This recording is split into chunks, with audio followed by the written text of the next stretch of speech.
Hey folks, rinimt here, and welcome back to Tiny Bunny. We have made it to episode 5, and well, things got really weird at the end of the last part. It went from dream to nightmare, like... Anyway, let's see what happens. It's gonna get creepy. Almost definitely gonna get creepy. The house was enveloped in snow. A blizzard was coming. We entered the dust-colored hallway, and the door cracked itself shut behind me. A timid light that seeped through the windows for such a short time was already retreating. The sun was hidden behind a thick white veil. The blizzard whipped up its white flags into the sky, but it was not a sign of surrender. The field and the forest got lost in the haze. A fish-eyed lamppost at the side of a disappearing road was the last glimmer of light around. The day became the night, an endless polar abomination that whispered and roared and circled around the house. Meat echoed inside my skull.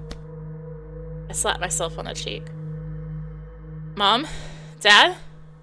The empty house laughed mockingly. The kitchen was empty. The bathroom was empty. The attic was empty. I ran up the stairs, regretting that I didn't study the posters that trembled in the wind.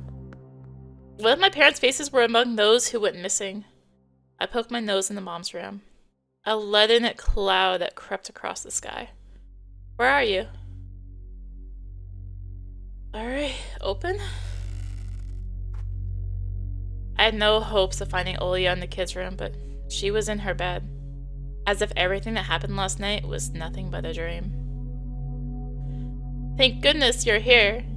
Does she have a fever or something? Where are Mom and Dad? She didn't reply, as she was probably asleep. A folded note lay near the pillow, a bit to the side, as if not meant to be found. We went out to get the meds. Look after Olya. We entrust her to you, your Mom and Dad.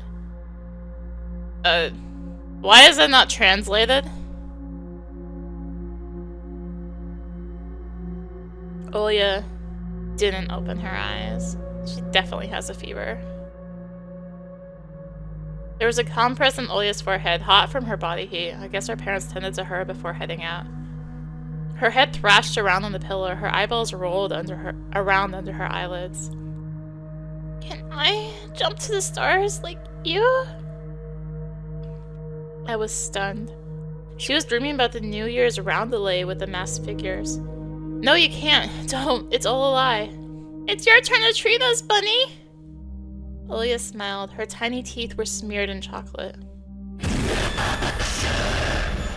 Oh, God. Meat!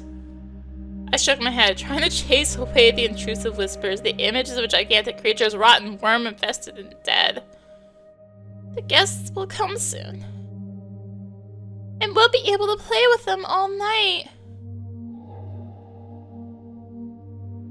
I thought about the hungry beast from the forest, about the flute and its unceasing call, about the dead creatures jumping over the pines. The house got immediately darker and colder. Something rustled in the attic. Mice? A foxtail? Shadows climbed the walls. Floorboards creaked in empty rooms. In her delirium, Olya described images from my dream, even the things she couldn't know. I'll try all the candy. I won't let you. You will, oh you will, a voice rang out in my head and at the same time streamed from all the nooks and crannies in the house. We'll come when the night falls. Bunny, bring us tasty meat. Or become our juicy treat. I broke free from the illusion's embrace like it was a spider web. Then sprinted out of the room, almost tumbling down the stairs. Clocks counted down the minutes without mercy. The night was almost upon us. I need to stop being selfish. What if Olya wakes up hungry? Open? Some leftover condensed milk languished in the freezer. I sliced up a loaf of bread into quarters, just like Olya likes it. And then a piercing howl mixed in with the wind song. Something dark was there in the blizzard's embrace. Some living being darted around in the snow. No, no, no, the night is still far away. You promised to give me a chance. A pitiful yapping reached my ears. The snowstorm subsided for a moment, chasing away the swarm of snowy flies, and I recognized a familiar dog in the ball of fur that shivered in front of me. Maybe that was the chance I was looking for. Julka! The stray wagged its tail as if it heard my shout and rushed toward the front door. It whimpered as it clawed the wooden planks with its tiny paws, asking me to let it in. Open? Well, hello there. I bent down and rubbed the dog behind its ear. It wagged its tail even faster. The dog. Meat. Food. What if I offer some dog meat to those monsters from the Black Forest? Will it be able to satiate their hunger? Without even thinking of how I'll kill the poor animal, I started backtracking, whistling.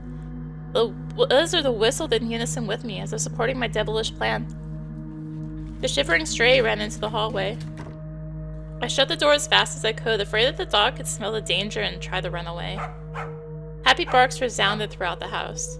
Pipe down, silly. You'll wake up Olya. No, I can't just get it in the hallway. The kitchen is a better choice. Julka tried to lick my face when I picked it up, but I dodged.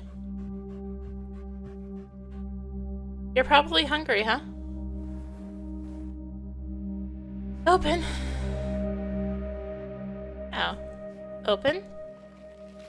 I ransacked the freezer and tore the plastic bag with meat bits open and threw its contents to the dog. It sniffed the frosty bones with caution and flashed me a suspicious look. Eat up. Newspapers with Mom's crosswords acted as a makeshift oilcloth. I spread them around the floor so as not to get the floor dirty. Seemed like my dad, who was constantly busy, forgot to sharpen our knives. I felt dizzy at the screen starting to flicker. Felt dizzy at the thought that I'd need to slaughter a riding Julka like a pig. How do I make it the least painful for you? Someone else smirked inside me.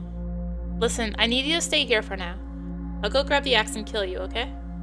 The look of resignation in its eyes, the dog started its last dinner. My legs gained 10 kilograms each as I shambled toward the attic.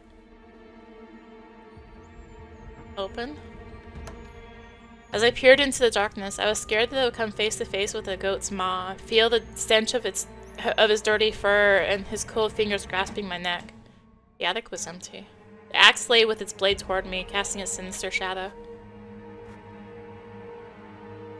Take. My fingers locked around the handle. Remember, it's either the dog or your sister. It's either the dog or yourself. I felt unending hatred toward myself, toward that stupid, totally innocent dog, toward my parents who had abandoned us and driven away in their car, toward the beast that left me no choice. I hated the entire world. With that anger in my heart and axe at the ready, I entered the kitchen to execute the last part of my plan.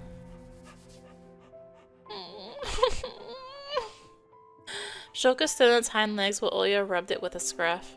Rubbed at the scruff. My sister leaned against the table to stop herself from falling over. I dropped the tool and rushed toward the exhausted Olya. Why did you get up? I heard the doggy barking. I feel better already. Don't lie to me. Let's get you back to bed. But I do, honest. She let go of the tabletop's edge to prove that she wasn't going to fall unconscious on me. Her cheeks reddened. Sighed after touching my sister's cold forehead. I realized that I'd kill anybody to ensure her safety. Where did the doggy come from? Are we adopting it? I stood in front of the axe. I dropped it ashamed. I let it in because it was cold. It'll leave as soon as it warms up. It has puppies to take care of. We can't keep it. We can take the puppies too! It'll be so cool! I don't think Mom will like that idea. We'll ask her super hard! The stray rubbed against Olya's legs. It probably has lice. Julka, no! Is it a girl? Is her name Julka? Julka, you're ours now.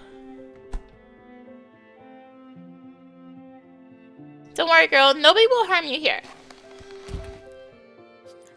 Olya took a sausage out of the fridge and threw it to the dog. It chomped on the treat with enthusiasm, even though I'd already fed an entire portion of beef bones to it. I'd go take a nap if I were you. Dad will bring the doctor soon and Mom will get your meds. to sleep anymore. I had a nightmare. She spoke slowly, her eyes downcast. I know. No, you don't. You were in that dream, but how would you know? I won't tell you. This is a very, very bad dream, but now... Olya's face brightened up, her lips formed a smile. I have Zhulka now. Everything will be okay. She will bark if that scary owl comes, and we'll wake up and hide. And then they won't find us. Olya, I doubt this mangy thing can protect us. And my sister had already made up her mind.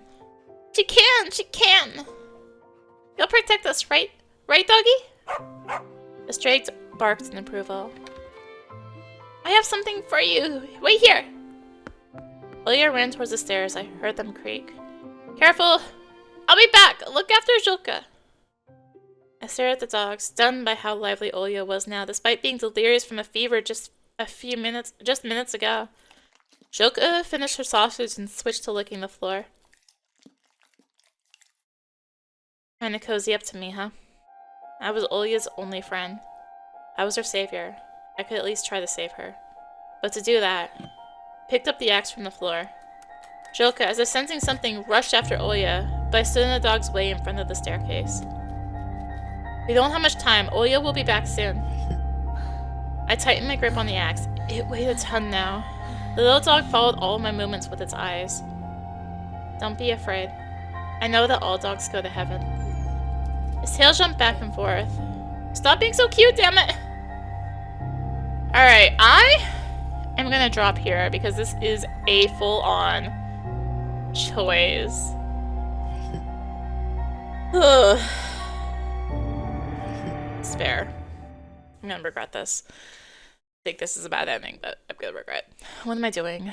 How will it be different from the set from my school if I heard an innocent dog, especially when it looks at me with eyes this intelligent? I can't. I dropped the axe, exhausted. Beads of sweat rolled down my body under my clothes, my breathing ragged. It felt like I just ran a 100-meter sprint. I'm not a killer. Zhulka yapped as if agreeing with me. I brought some toys for the doggy! Olya hopped down the stairs. She was clutching a bright ribbon in one of her hands and a rubber ball in the other. I pushed the axe under the phone table with my foot and, with a sad smirk on my face, watched my sister sigh in adoration. You're safe now. But what about us? The windows seem so fragile, the shadows outside so alive. Olya tied the ribbon around the dog's neck like an improvised collar. And she made Zhulka chase the ball, baring its teeth in a bout of canine happiness, all to Olya's amusement. My sister's laughter was priceless even in a moment like this. It felt like nothing bad had ever happened, and our parents were about to return, and their fever was about to subside. The black garage never existed. Why can't we just turn into dogs? Or some other animal? We'd run around, have fun! Foreboding feeling tugged at my heart. Because we're humans. That's boring! Olya tapped the floor. Sit! Zhulka yapped in confusion. Not cut out to work in the circus, huh? I'll teach her lots of commands, you'll see. Olya yawned and lay on her side, there and then on the floor. The ball rolled away from her, attracting the stupid dog. So sleepy. Her eyelids closed and she started snoring. I leaned in and touched her forehead. It was hot again. Guard your owner. You owe her your life. My command was directed at Zhulka. The dog kept on sniffing my pants, oblivious to how close to death it was. I ran to the second floor, brought a blanket and a pillow. Olya should sleep here under my watch. Who knows what could knock on her bedroom door. Tucked my sister in, she smacked her lips in her sleep. I rubbed her delicate forearm. Zhulka rolled into a ball beside her and started snoring loudly. Untranslated line? Is that, like, just gonna be like that? Yeah, okay. I shrank after hearing an ear-rending scream in the surrounding darkness. It was the wind, or the agony of hunger. The monstrous music of the hurricane poured into my ears. It consisted of screeching, wailing, and my own quickened heartbeat. The wind rammed the windows. An open window banged against its frame somewhere above us, as if it were a rabid beast clanging its maw. Had the guests arrived already? Were they walking all over the second floor? Were they running from one corner to the other in the hallway, giggling? Should have fed Zhulka to them. They're angry. Their wrath knows no bounds. I squeezed myself into the fridge, expecting the darkness of the doorframe to sink its claws into me at any moment. I waited for toothy animal faces to emerge into the kitchen, their saliva splattering to the floor. I need to calm down. I need to take my meds. I grabbed a package from one of the fridge's shelves, pushed out a pill onto my tongue, and washed it down with tap water. Then collected some more water and washed my face. I felt like the blizzard was disappointed by my choice. It wailed and attacked the outer walls of the house even harder. It felt like the immense fear of the two small children inside this fragile house. I realized that the shadows were creeping closer to Olya when I wasn't watching them. A black lump that crawled from around the corner but melted from a direct look. A fuzzy silhouette under the table. I turned my head like crazy, fending them off. A gut-wrenching squeak rang out as if somebody scraped their claw against the window's glass. No, no, no. You're not real! If the shadows weren't real, there was nobody inside the blizzard. Does that mean I'm just insane? I look at the package in my hand. What did I even take? The kids don't need to read the instructions for medication. They have moms for that. I pierced the tiny font with my eyes. Relieves fits of uncontrollable anger and anxiety. Helps with behavioral abnormalities, manias, and destructive behavior. And cause addiction. Possible side effects include dizziness, heightened motor activity, disruption in thermal regulation, and insomnia. High dosages can cause serious injury or death. I hesitated. What was the truth? How could I tell apart from the nasty lies? Take. I took a risk. Things would take a turn for the worse if I couldn't think clearly. I waited, but the medication didn't work. The ominous world outside didn't change one bit, but didn't become any less hostile. On the contrary, it felt like the silhouettes of trees turned into living carnivorous beasts, lurking in the dark, waiting for their prey. Crooked branches bent down to the ground one moment, seeking our prey on the snowy trails, only to then shoot up toward the sky, trying to grab an unsuspecting bird. However, as soon as you looked upon them, the masquerading creatures would freeze, and they would again look like the many dead trees in the middle of the cursed taiga forest. But maybe it was all just the wind's fault. No, there's no way. Black figures moved toward the house, shrouded by darkness. They were hungry. They still waited for their treat. I needed help, so I ran into the hallway, slipping and sliding. Make a call? I clutched the phone. The speaker was silent at first, then barely audible beeps came through. Imagine the posts swaying in the wind, the wires ringing as they were about to be snapped in half by hungry jaws. My fingers spun the dial. I dialed Polina's number. The phone vibrated with beeps as short as my breath. Finally, I called the police, but the dry female voice on the other end just kept on repeating the same words over and over. The line is busy. The line is busy. The line is... I dropped the phone. In the kitchen, the fridge grumbled as it turned off. The lights went out, flinging me into complete darkness. It only lasted for a moment. It seemed like the peculiar phantoms in my hallway that pretended to be shadows from our furniture creeped closer. What was that? Ashes to ashes, dust to dust. Started whispering the useless chant, but stopped midway. Nature wailed on the other side of the door barrier. Whoever was walking toward the house, squeaking with the snow, wasn't my parents. They wouldn't crawl on the roof, scratching it with their claws. They wouldn't look into our kitchen windows. We need to barricade ourselves before it's too late. I chopped up the cabinet with an axe to acquire some building material. Zhulka circled around my legs, following all my actions with curiosity. Word up. Metal nails dug into the wood. I slammed their heads with the axe's butt. Board up. I nailed the planks to the window frame, shielding the house from the horror creeping in the blizzard. And board up. Another window was barricaded with pieces of furniture. I pulled at them to check for integrity. I wandered around the house that seemed frighteningly big now, and suffocated on the thought that I'll stumble into a scowling monster as I turn another corner. I would go to the kitchen but end up in the black garage, pretending to be it. Frosty wind scratched at the door. Let us in. Something evil flashed in the gaps between the planks. Feed us! I sat on the stairs and fixed my gaze on the front door. With an axe on my lap, with a heart beating so hard it could be used to hammer and nails, I sat and stared, my whole body shivering. I sat and stared, losing the last vestiges of my sanity. I sat and fell into slumber.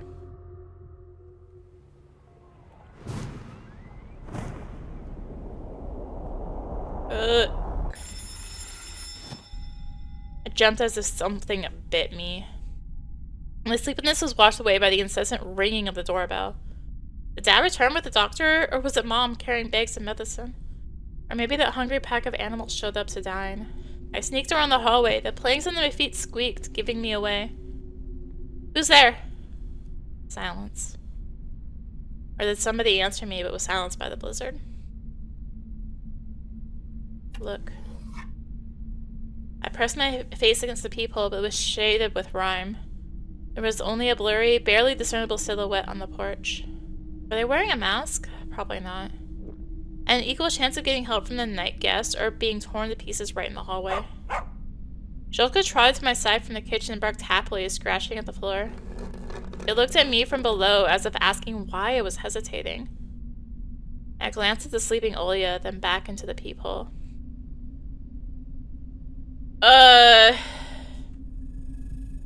We'll save again. Do not let in. I backed away into the corridor, into the embrace of shadows. Knock, knock. Somebody's knuckles knocked on wood, insisting on being let in. No way. Whoever it is, they're not welcome here. Mom and Dad had their own keys to the house, and that meant that the unexpected visitor clearly carried a threat. They knew we were home alone. The porch creaked. The guests clearly changed their mind and left, disappearing in the blizzard. Suddenly, the lights went out. Darkness splashed from all nooks and crannies. The blizzard's moans intensified. I blinked like crazy, clutching the handrails. The sounds of the flute enveloped the house, streaming through the cracks of the decrepit walls. Somebody started pounding on the door. I backed into the wall from surprise. A hail of strikes was unleashed on the door, bending it like a thin sheet of plywood, as if dozens of fists and legs were simultaneously punching and kicking the wood. It's them. The door danced in the doorway. Dust flew from the platbands. The rumbling noise stopped as suddenly as it started. I rushed to the kitchen.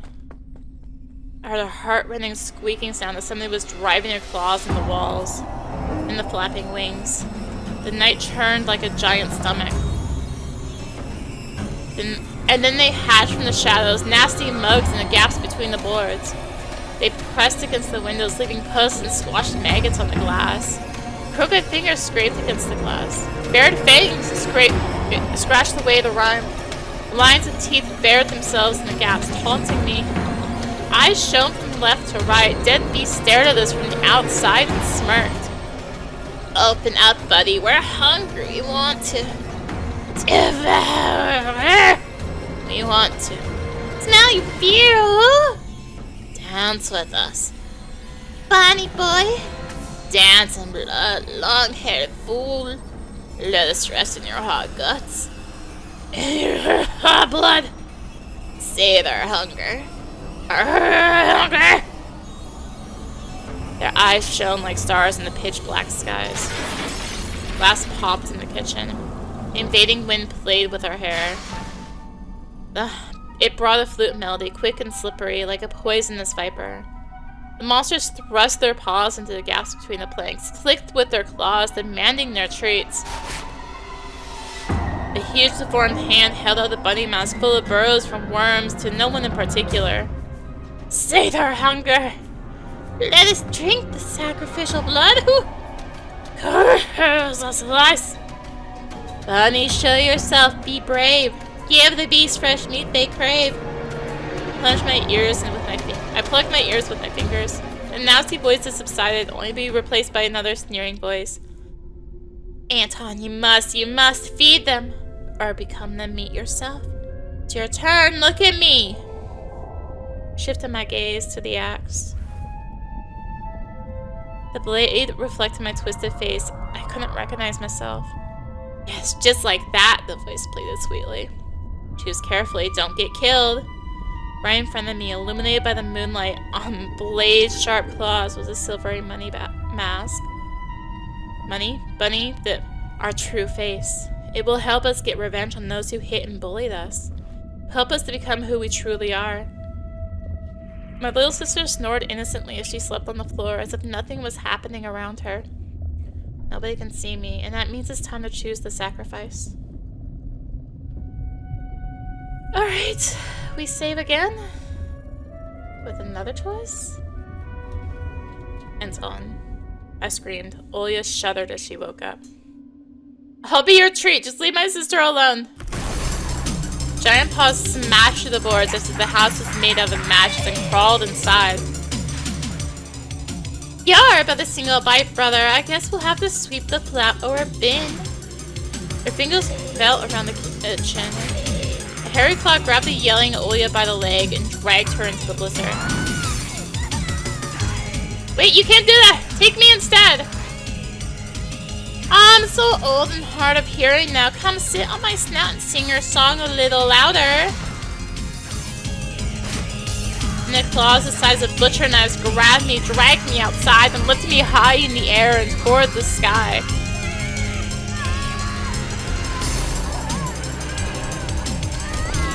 Teeth and claws, sharp like a blade, ate into my flesh, tore it apart piece by piece.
Lost in the night, snow-laden roads, a lone tractor abandoned in a snow pile, the black silhouette of a school, twilight falls, but there's no light in the windows, there's no smoke billowing from the chimneys.